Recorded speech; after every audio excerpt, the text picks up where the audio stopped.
Um, Hello, dear audience of my channel. Today I have a special video for you. I have a wonderful guest.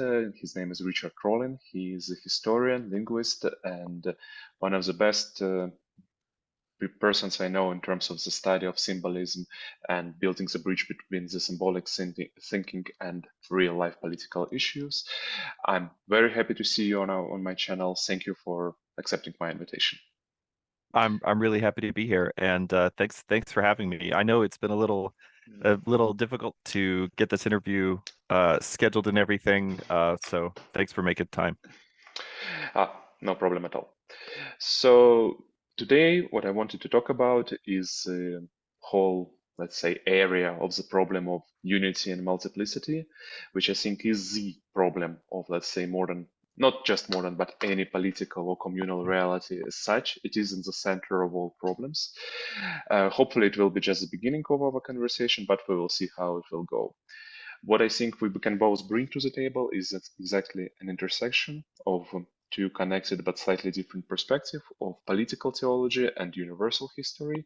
And we can start through exploring like big symbolical, if you want, archetypes, which through the lenses of which we can see this whole play basically being played out. Sorry for tautology. So my first question to you would be based on like recently, and I recommend that there will be links in the description to watch several videos you made with Jonathan Peugeot on the hmm symbolism of the Tower of Babel. But let's say for people who don't know the symbolism that much, could you start by maybe giving a heads up into why the Tower of Babel is the crucial symbolism of the problem of unity and multiplicity? Sure. All right. So I'm going to try to summarize. Pajo and I recently recorded about two one-hour videos, so there's a whole lot there. So I'll just try to kind of briefly summarize some of that a little bit for your audience and then direct them towards that. So I think that most of us are maybe familiar with the image of the Tower of of Babel, whether you've read the narrative that's there in the book of Genesis in the Bible or not. But I think most people are kind of familiar with the story, right? So the story is that humanity, this is after the flood, right? After the flood of Noah has sort of covered the world in chaos and wiped out all life, except for Noah and his family. And now that the floodwaters have receded and mankind is beginning to grow and prosper again, they come together and they say, we want to build a tower. They say, let us build a tower that reaches up to heaven, right? And this is really for two reasons. One is to kind of, you could say a tower is an artificial mountain. And so it's a way of escaping the waters of the flood, right? So let's say that chaos destroyed human civilization. So now they want to build a tower to basically escape from the chaos. So chaos is symbolized in the scriptures by the floodwaters and by like the rising of the sea. Okay. So they want to build a tower to escape chaos and so that chaos can't destroy them again. And so they begin to build this tower. And the other reason that they want to build this tower is because it's associated with it's associated with um, uh, idolatry, with the worship of God, but let's say the improper worship of God. So the thing that they want to do is actually to be able to bring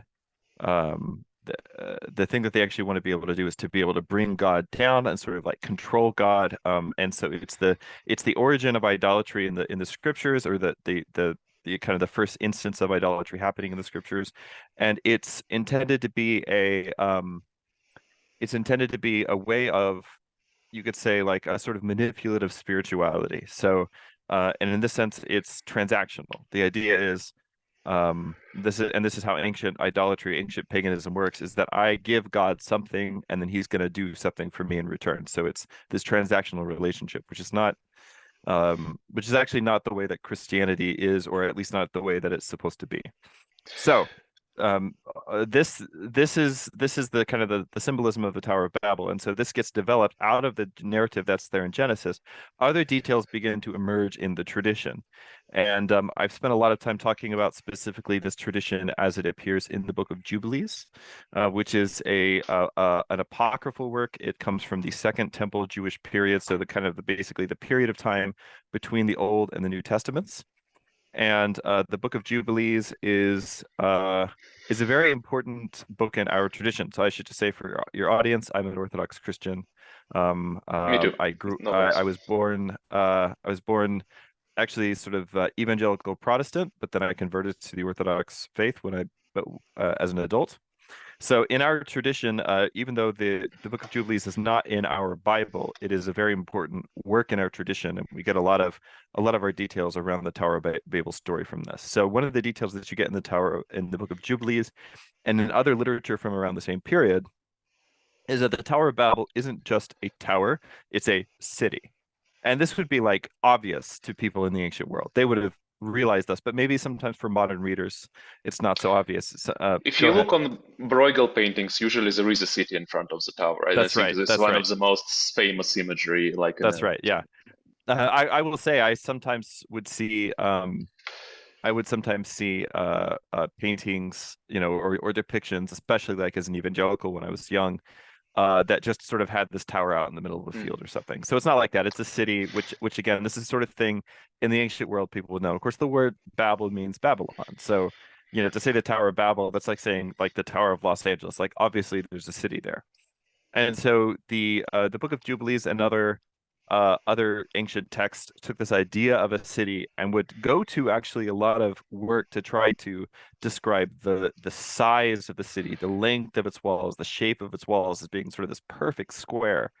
And what happens is that Babel emerges as, you could say, the archetypical city of man, right? This is what Babel represents, the archetypical city of man. And it's this attempt to unify everything and to account for everything.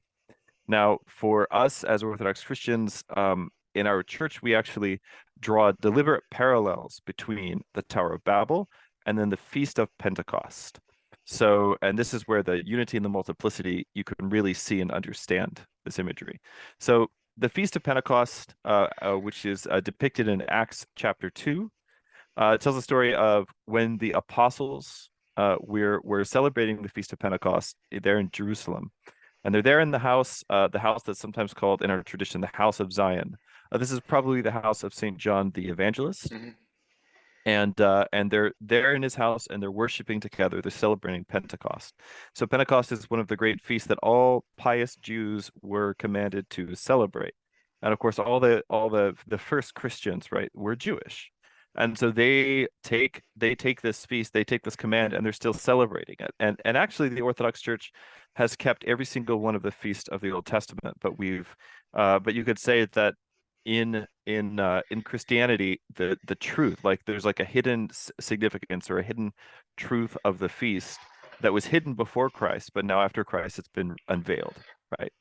And so they're celebrating the Feast of Pentecost, and as they're celebrating the Feast of Pentecost, this wind descends upon them. Now, the detail of the wind is very important.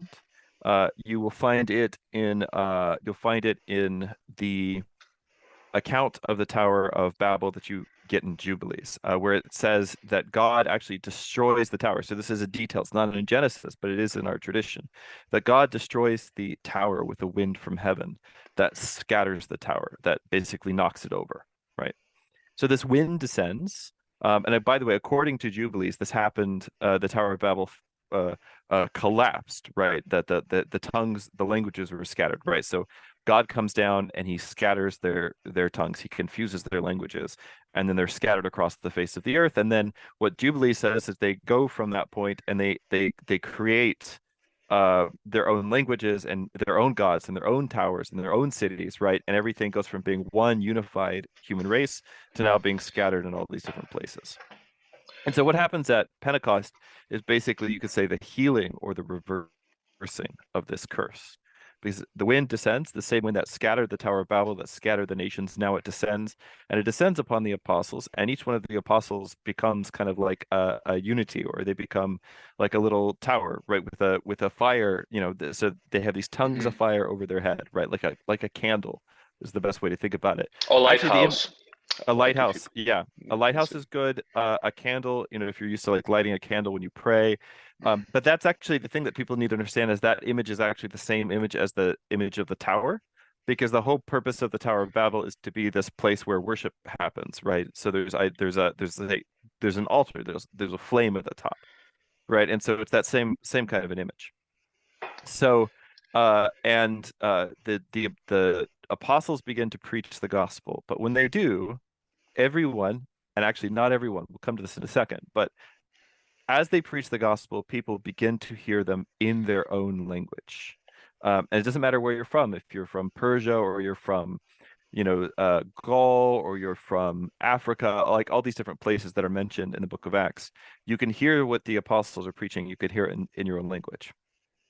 And it's very easy to see how this is an undoing of the confusion of the tongues at Babel, right? So it's sort of being reversed. But what's really interesting is that it's not reversed in by means of everybody just now speaks the same language, right? So that you could say the complexity that was introduced at Babel stays there. So these people still speak different languages, but now each of them sort of miraculously are hearing the same gospel translated into their own tongue, right? And this is a foreshadowing of what the church is, the way that the nations are going to come together, the way the Gentile nations are going to come together, and they're going to become the church, right? Which is so you have a Russian church, and you have a Greek church, and you have Romanian a church. Serbian church, a Romanian, right? Exactly, like, and so it's all the same church, and it's even the same liturgy, right? And yet also there's all this diversity there. There are all these little differences. So, but there are some people who don't actually hear the gospel. And for them, it sounds like confusion. They accuse the apostles of drunkenness. And the thing to understand is that those people, and the reason they're hearing it in this way is because they reject the gospel, they reject Christ. So they're not able to keep the feast in the proper way. And the thing that you have to understand is that those people are actually experiencing Babel. They're actually experiencing the confusion of tongues in real time. That the same wind that you could say disperses the Holy Spirit among the apostles and among the people who are receptive is also scattering those who are not willing to receive it, right? And so you have this action of at the same time of unity, because the church is coming together in a single body, and then also this image of scattering, where if you reject the, let's say, like the implications of the unity, or if you reject the source of the unity, then you simply experience it as that instead of experiencing it as diversity, you experience it as scattering. So that's kind of the basic idea. And what the tradition will go on to do is to use the image of the Tower of Babel for something like uh, so later on in the Apocalypse, for instance, the Apocalypse of St. John will use in his vision, he sees, Babylon the Great, right? Babylon the Great. Well, Babylon again and Babel do the same thing. So right, you have it at the beginning of the Bible, and then all the way at the end of the Bible, you have this image that comes back. And Babylon the Great, the mother of harlots, and this image of, associated with the mark of the beast, which, as Jonathan has talked about in some of his videos, is the attempt to create like a totalizing system that accounts for everyone and everything. And then the way that Babylon is described as a harlot, right, as a prostitute, is all the nations of the world coming to her, right? And so it's this idea of the sort of like the central hub.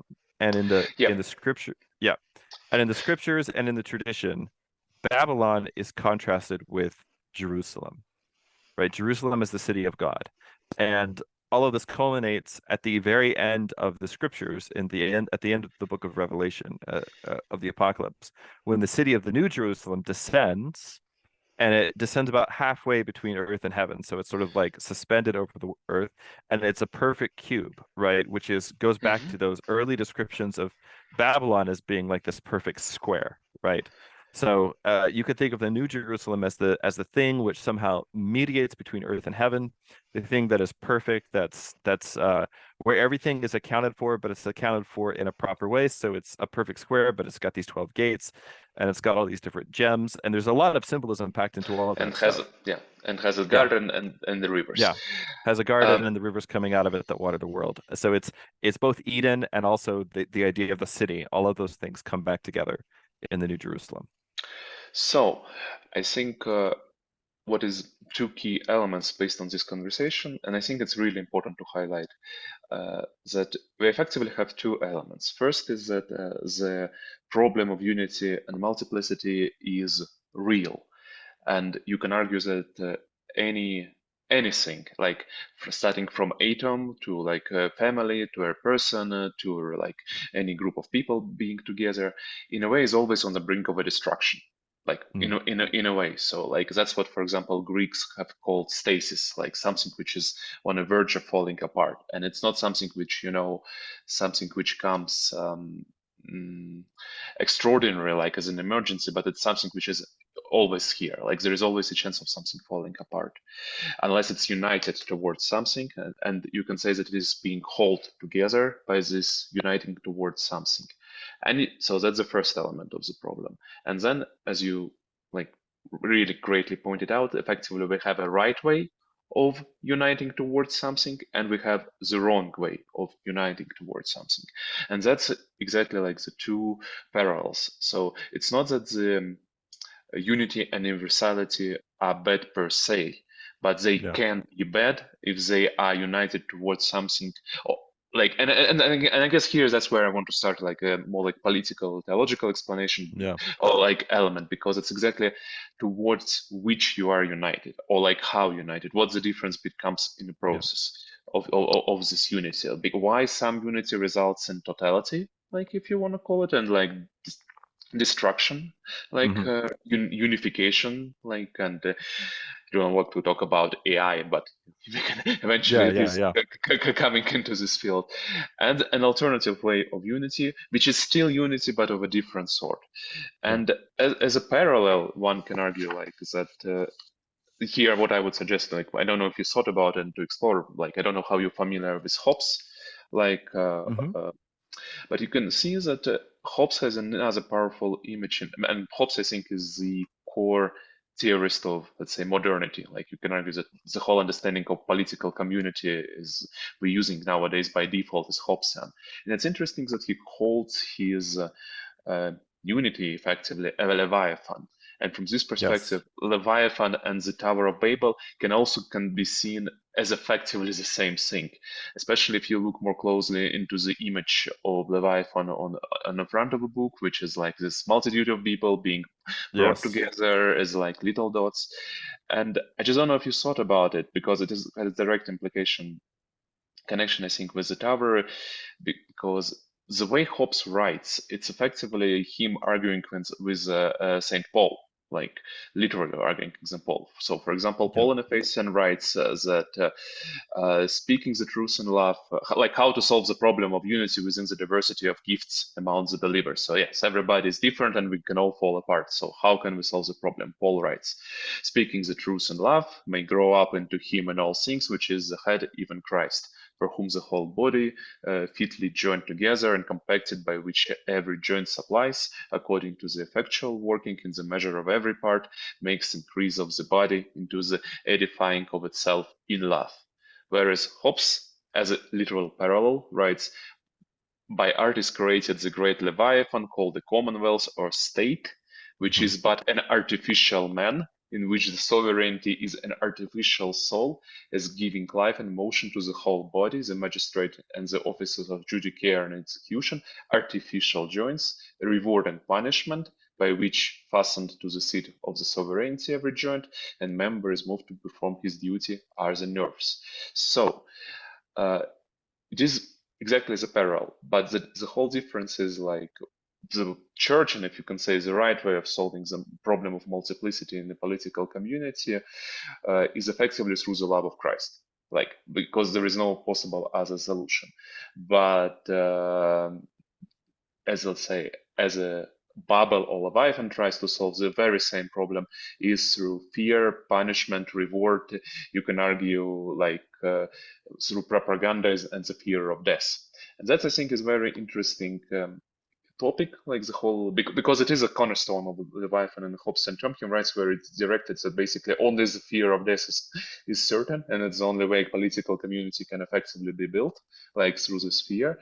And in another talk, that Jonathan talks a lot about how Leviathan, the symbolism of Leviathan, is the symbolism of death, like is connected Yeah. with the whole coming into death, conquering death. And it is an experiment, honestly, like, and I'm just interesting to hear what you think. But one can argue that, like, effectively, the Tower of Babel is an attempt by people to exactly solve this problem, but not through the relying on a grace from the above, and not effectively properly, let's say, attending to what is on the above, but exclusively building from something from below, and using the basic instruments of fear, reward, punishment, let's say, unification, which in its turn can inevitably result only in self-destruction. So, and that's what I think is very interesting, because if you're looking into further, let's say, context, you can see that this is the heart of many modern institutions. Let's say they are later start. This is the very same symbolism starting later to develop in the works of people like Immanuel Kant, Auguste Comte, like French positivists, etc., etc. Who also talk about that, like, we need this small we need the multiplicity, but this multiplicity must be united by the certain form of totality. And in fact, it's the same story recreating itself. And that's why I think what was the most fascinating to me when I first heard you talk was exactly this element, that it is the same thing, and Yeah. effectively the only difference is to which you are, like, basically to which you are tend, like, to what is your telos. So effectively the only difference is your telos, and from which you take the strengths of your telos. Yeah, I mean, a really good example of the sort of the spirit of Leviathan or the spirit of Babel in our modern age, if you want to talk about it that way, is the and here I'm just, it's your channel, so forgive me, this is too political, we No, don't have to talk about it, but no worries. the sort of the LGBTQ plus movement, right? Mhm. The reason that they say plus at the end of that now is because uh it started out as the LGB and then LGBT, right? And so on. So it keeps growing. And then they had to add Q, and then they put basically every time a new identity sort of expresses itself, it's got to be accounted for as part of the system. And so what the advocates of the system will essentially say is that what they are trying to do is to make a world where where everything is inclusive and everybody feels welcomed and all this different stuff. But really what they're trying to do is to account for everything, right? It's to nail everything down, to account for every identity. So you can go like really, But at the really, same time, it's important that every identity is atomistic identity. I that's think that's exactly it. Yeah.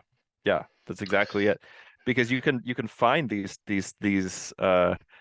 go up and look at, uh people who have definitions of like hundreds of different genders, and just, each one sort of slightly different. And the intent is to sort of like nail down everything. But then the problem is that trying to account for everything, uh uh how do I say this? Like the in attempt. my opinion, in fact, it is a self-destructive. You can even argue it from Yes, not symbolic perspective, but from a practical perspective.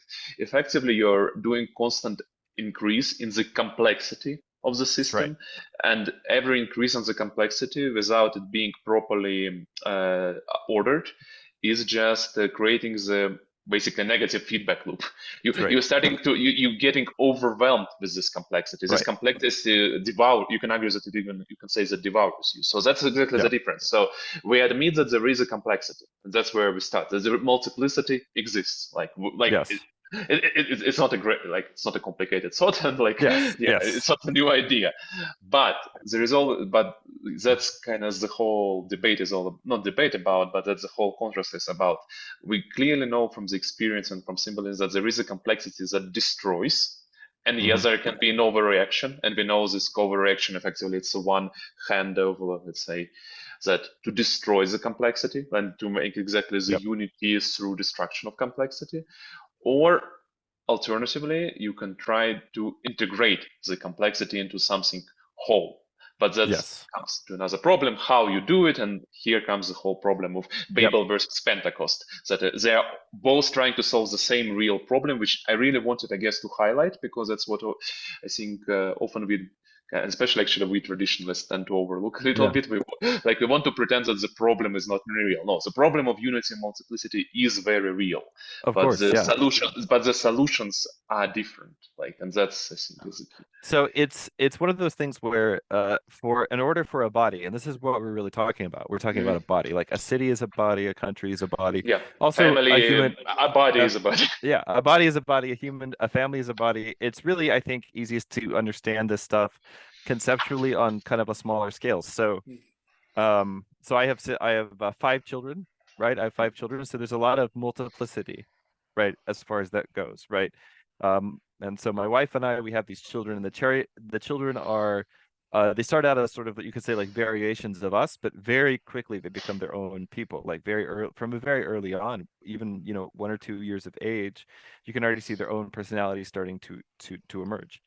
And as those things emerge, the question is, well, how do we integrate this new personality, this new person? How do we integrate them into the family? And if you're an overly strict parent, right, then what you could say is, the thing I need to do is actually eradicate that multiplicity. I need to beat your personality out of you so that you're just a copy of me, right? So that is one way you could go about it.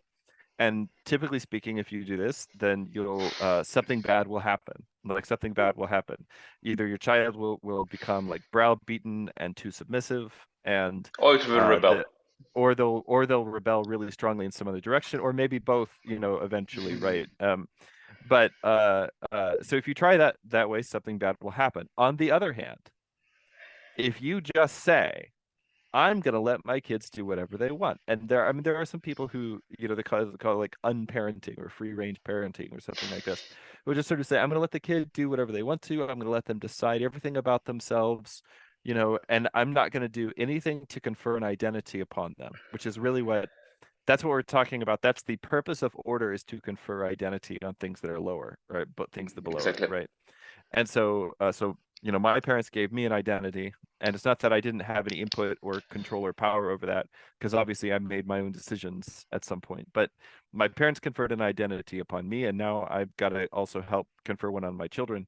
And if I don't do that at all, and I say, I'm not gonna teach you guys anything about God, because I want you to come to religion completely on your own. That's the same as saying, by the way, I'm not going to teach you anything about math, because I want you to come to math on your own. Or I'm not going to teach you anything about, what it means to be a man, what it means to be a woman. I'm not going to teach you any of these things that are actually fundamental things about the way that the world is, because I want you to come to this stuff on your own. And if you do that, then you'll also your life will be in chaos, and their lives will also be in chaos, and they'll Because, grow and I up will just to add be. that. Yeah, go ahead. Sorry, I will just add that, because it's also, even if you would want to do it, it's literally impossible, because by not giving an identity, you are effectively giving an identity. It's a That's paradoxical right. way, but Yeah. you're also doing it. Yeah. You can't run away from this problem. You will do it one way Yes. or the other, and that's, I think, Yeah. is And so either way, you're going to end up with unhappy neurotic children, right? And so the thing that you have to sort of figure out is, where does our identity as a family come from? And the answer, I think, seems to be that or you could say, like, what's the telos of this body, right? So the answer is that the telos has to be something that comes from outside the body itself. Part of the and problem. Go ahead. I think it's just the key point, and that's the key difference of the whole Pentecost to the Tower of Babel, because it's all Yeah. like, it's indirectional. Because if you imagine the tower is built from below, it's something Yeah. that we created for ourselves, and you can argue that's exactly the project of creating identities. If you want to creating simulacrums of identity, but basically the whole narrative of constructivism, postmodernism, which is also very strong now in like political theory. For example, you can create any nation, like within, like, say 10 years of education, and you create a new political community out of the people who never thought that they are, but now you give them the whole, let's say, history, stories, etc. Like it's all Yeah. becomes artificial and from below. But and alternatively, Pentecost is the identity coming from above. And here is another important image which just came to my mind. If you like, remember how in our like churches, like there is this very strong image of Christ as a Pantocrator, the one who holds all the power. And you can argue that's exactly the power which is like the identity even of a state or a community being given from above. So I think that's exactly ultimately the whole difference between these two realities. Yes, though it is a little more complicated than this. And the reason I say that is because there is something that you have to sort of do that's from the bottom up. And I'll give Okay. the easiest example of this. The easiest example of this in Christian theology, right, is the Mother of God, the Theotokos, right? And the way that the church fathers understood what she was as the pinnacle of human nature or the pinnacle of human accomplishment. Actually, the you could say like there's this constant honing. So it starts out at the beginning and it's all of humanity is in Adam, right?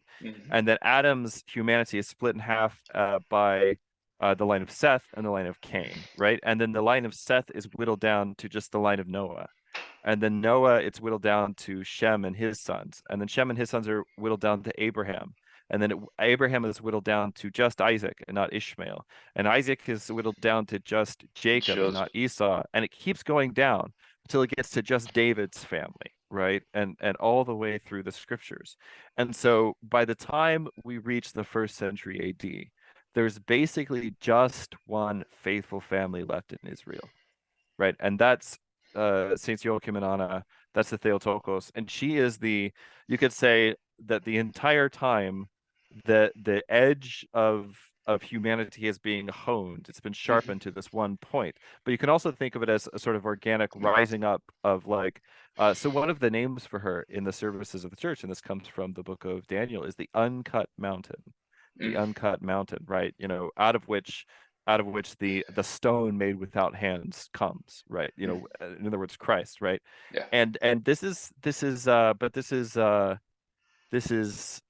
tied, and a lot of times that stone made without hands in Daniel's vision, you know, it's shown as this cube, right, which is the same shape as the New Jerusalem in the Apocalypse. And so there's something there about let's say something rises up to meet heaven, right? Exactly, but so there is a choice of of accepting or rejecting heaven, basically, in a way. So yeah, I didn't want, like, when I was talking, so it was like it's just from above. It's from above, but it's something which must be consciously, if you want to say, received. Yes, like it must be received and accepted. Yeah. And so the bottom up reality of Babel is this idea of let's bring heaven down to us, let's control it, let's control God, right? And this is always the idea behind paganism ultimately, especially for the people running the thing, right? Is this idea that you know, I'm going to sacrifice my child and in return I'm going to get fertile crops, or I'm going to sacrifice this and in return I'm going to get that, right? And there's actually still this transactional relationship in the modern world. You know, when somebody chooses, let's say, not to have children so that they can pursue a career, or they choose to have an abortion so that they can pursue their career or something like that, that is a trade-off. That's a transaction that you're making, right? That has a lot actually in common with the you know, let's say like ancient like fertility paganism or something like that. And so but yeah, the difference between that and then the Theotokos is that she gives herself freely, right? And so this is the thing that you have to do if you want to properly host heaven, is that you have to actually sacrifice yourself. You have to give yourself freely to God, and sort of like unconditionally freely make an open offering of yourself. So then the question to kind of go to from there is or you could say that so like the problem, to go back to the LGBTQ movement for a second, as an example of the sort of like the spirit of Leviathan and how it's playing out. One of the big issues there is that it doesn't have a telos outside of itself, right? It's diversity for its own sake, but it's not really diversity because it's trying to account for everything. And so it's this sort of like it's inward focused, and there's nothing above it. Like there's no There is nothing above it. It's trying. It's a Ouroboros. It's trying to regenerate telos within yourself constantly, but by through this you can only devour. Like that's. You can ask the question, because you can ask the question like, what is this for? People talk about progress, right? Oh. Well, the word progress itself means to move closer to something. So whenever More somebody importantly, it constantly it also has an element of something from worse to better, which is also paradoxical because but then what is the criteria of better? Right. Like what So is you the can system only by which measure you judge what is better or worse? Not right. And within progress, it's kind of by the movement itself. As long as you move, it's Right. good, I guess. Yeah. Right. So this is the thing exactly that I'm trying to say, because this movement doesn't have a telos outside of itself, people can't tell you when it will be done. And this is one of the things that you could look at any political movement and like judge whether or not it's real or judge whether or not it's sane. Let's say it that way. Is judge whether or not it's sane is to say when can you rest? When will you be done? Like when will you be able to stop? Right? And if the answer is we'll never stop, like we're gonna keep revolting, right? We're gonna keep rebelling. We're gonna keep well, if that's the case, then what you have isn't a political movement. It is just a cycle of destructive behaviors, right? Don't So know. you've got to, yeah. Go ahead. So just it's like I don't know if you heard about it, but there was a guy named Trotsky, and his political theory was literally called permanent revolution. Yes, So yes, yes. I No, guess I'm very familiar. Yeah, yeah, okay. yeah. Yeah, no, but that's exactly it. So I think that this is one of the great, I mean, certainly one of the great lessons in your part of the world, that the part of the world you're from, that we learned the hard way, let's say, Mm. over the last century. And it feels like unfortunately some people didn't learn the lesson, and we're gonna have to also learn it the hard way in this country. But I would, yeah, I would argue the lessons are not learned in many ways at all, and that's why I kind of brought Gobs because, in my opinion, it goes way deeper than let's say the start of the 20, and yes, that's where yes, you yes, come. yes, yes, Effectively, it absolutely. goes basically from to the beginning. So the problem is Yeah, original. The problem isn't the beginning. The that's right. problem, there is this. So I guess because I know you have limited time, so I guess just as a summarize.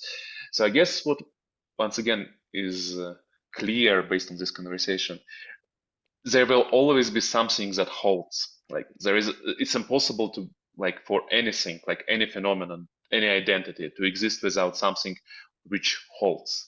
But then it comes the whole problem: what is the source of this holding power, or like if you Yeah. want to go catechon even, but then we can talk maybe in the second talk, like because it's very interesting. This was the whole idea of something which holds, and the whole idea of power, the whole idea of catechon, which like hold, and the whole idea of time, and what is Yes. the proper relationship between an identity and that which holds this identity together. And that's I think is precisely why the story of the Tower of Babel is not about the past, it's not about the future, it's not about the present, it's about it all, like it's always, it's universal, it's always, and the same way and manner why the story of Leviathan is always. And we didn't even dig into the whole issue of this, but you started about this whole time thing that is like, and Yeah. sorry, your big reveal that it is one event, which was Yeah. like, Well, let me talk about that a little bit to kind of wrap sure, up, because I yeah, think that would be it's kind of a good transition into talking.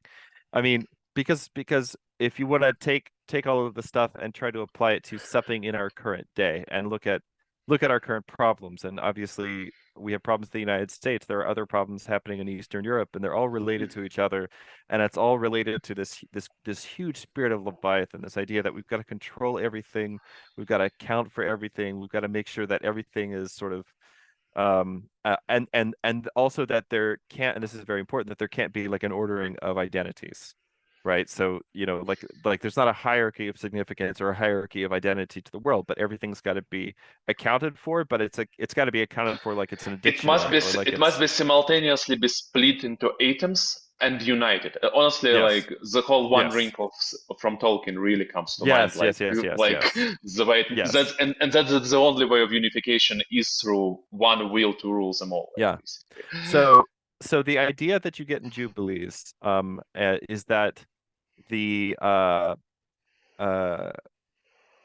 every one of the great feasts, so Pentecost, Pascha, and so on, every one of the great feasts is actually celebrated in heaven. You could say, if you want to abstract it a little bit, say it's a divine reality, right? But then it breaks into human history at these certain moments in time. There's a wonderful philosopher named Charles Taylor who wrote a great book called A Secular Age, which I think is a really important book that if you've got access to it, you definitely, like, everyone should read this book. It's a Yep. really important book.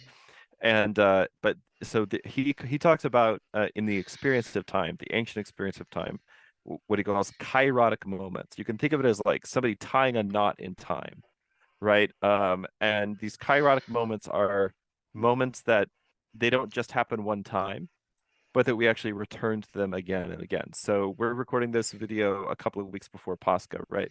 So Yes. there's going to come a moment where, in 2 weeks, where we're in the middle of Holy Week, or we get to the end of Holy Week, and on Holy Saturday and on Pascha Sunday, we will be actually closer to an event that happened 2,000 years ago than we will be to last week. Right, that's the idea of a kairotic moment. You could say it's like a knot in time, or it's a non-linear experience of these moments of significance. And the thing that I try to argue in the videos that Jonathan and Pajot and I did about the Tower of Babel is that it is these kairotic moments and how we participate in them that actually gives shape to our world and helps resolve this question of multiplicity and unity. And if you can you can like put it in very simple terms and say you are what you celebrate. So like whatever you celebrate, whatever your culture or your people celebrate, first of all, it is the act of celebrating which makes you a people. So you have to find something. If you want to be unified, you have to find something that can be celebrated that accounts for everything without also destroying everything within it, right? And so, this is the idea of, and I think this is why, like, for us, the Feast of Feasts is the resurrection. Why? Because it's a celebration for all of humanity. It doesn't actually matter who you are. The resurrection, the Lord's Pascha affects you because it is a rescuing of human nature from Nature. death. So it's as a universal celebration as you can possibly get. One of my favorite things that we do, maybe this will be a good way to end. One of my favorite things we do at Pascha is on the next day. So usually we celebrate like Saturday night, and then the following day we get together back at the church. At my church, we do it at about 11 o'clock in the morning, which is a little rough after you've been up all night drinking vodka, but you do what you got to do. And we come back together for a service called the Agape Vespers. Agape means love, right? So the Agape Vespers, and we have a very brief, beautiful, fast, happy Vesper service, but then we also read the gospel, and it's the gospel of when Christ appears to the disciples in the upper room, and he appears to St. Thomas. This is where we're going to pick up next time, actually, because I want to talk about that appearance to St. Thomas. Cool. St. Thomas himself, I mean, it's a beautiful look at diversity and unity, because his surname or his nickname is Didymus, the twin. And the question of who he's a twin with, that'll be a good place for us to start. So let me just finish by saying, so this is the gospel that we read, but in our practice, we don't read it in just one language. At our parish, we read it in 9 different languages. Maybe some other places they might just do 3 or something like that, but we read it in 9 different languages at our parish. And the reason for that is because it is a proclamation of the gospel to every language, to every nation. And it's this beautiful expression of the universality of the resurrection of Christ, but also the fact that you're never going to the church doesn't obliterate. You don't lose something which has a huge meaning to you. That's right. The church doesn't obliterate your identity. Now, there are certain parts of your identity that need to, like, let's say, die and be resurrected, if you're going to come into the church. But you don't have to stop being an Aleut, or in my case, I'd have to stop being a Texan you know, because I've come into the church, right? So maybe that'll be a good place for us to pick up next time. And I think it's the perfect place to start next time, and I'm happy that there will be next time. I think we only scratched the surface of all of these topics, Yes. but I'm very happy what I guess what we really managed to maybe like to show like that how everything is this interconnection of the things which on the first glance are not related to each other, but then you can see that they are precisely the things which are related to each other. Right. So thank you very much for your time. Thank you again. I'm wishing you a happy Easter and like happy Pascha. To you as and, well. Yeah, see you next Christos Voskreси, Christ is risen. time. Воистину воскрес. Stop. All right.